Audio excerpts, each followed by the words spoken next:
Sesuai amanat Undang-Undang Dasar, pemerintahlah yang seharusnya menyetorkan uang kepada rakyat, karena mereka telah diberikan wewenang untuk mengelola kekayaan alam rakyat.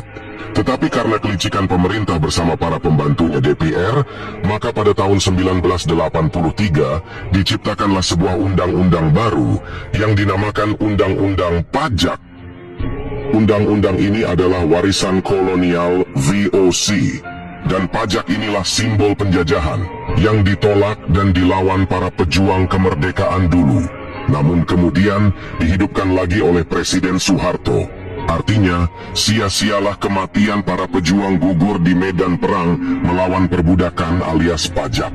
Sehingga setiap kali kita mengenang jasa para pahlawan sambil merayakan hari kemerdekaan setiap tahun, hanyalah sebuah seremonial kosong alias kepalsuan.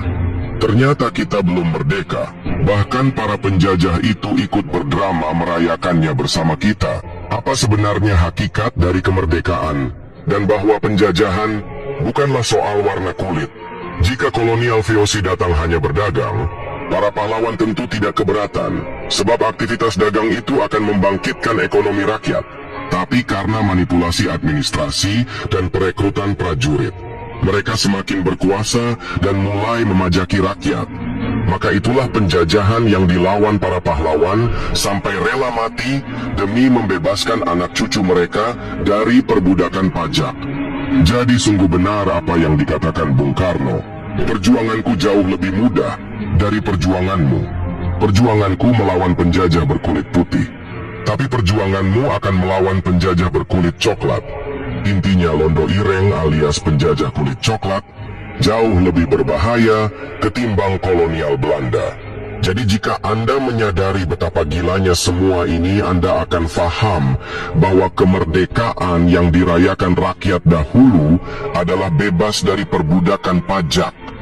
Tapi oleh sihir para politikus berbibir lincah, kita sanggup merayakan selebrasi kemerdekaan, tapi perbudakan pajaknya sendiri malah kita terima. Jadi sekarang Anda telah tahu bahwa kita pernah sempat bebas dari penjajahan selama beberapa tahun. Namun kemudian perbudakan pajak itu dihidupkan lagi oleh Soeharto pada tahun 1983. Lalu kemudian setelah aturan perbudakan ini berjalan sekian lama, mereka mulai sadar bahwa undang-undang ini adalah inkonstitusional, alias bertabrakan dengan Undang-Undang Dasar 1945. Pajak itu dari kolonial Belanda. Kalau kita mau majakin orang, bukan pajak kita dong, pajak orang asing. Kita beli sesuatu ke mall kena pajak, lewat jalan kena pajak, isi bahan bakar kena pajak, gaji belum dinikmatin kena pajak. Kita ini bayangin ini, semua dipajakin. Bangun rumah kena pajak, perbaikan rumah kena pajak, semua dipajakin kita. Tapi timbal balik kita apa? Jalan raya kita pun dijadiin tol, harus bayar juga. Terus PPN semua kena pajak, gak ada yang gak kena pajak. Makan juga kena pajak, dagang semua kena pajak. Tinggal di rumah, warisan pun, balik nama pun kena pajak. Tinggal di rumah gede juga kena pajak, padahal warisan orang tua. Jadi udah pensiun, udah kerja setengah mati, udah bayar pajak setengah mati, udah tua pensiun, pajaknya dinaikin semua.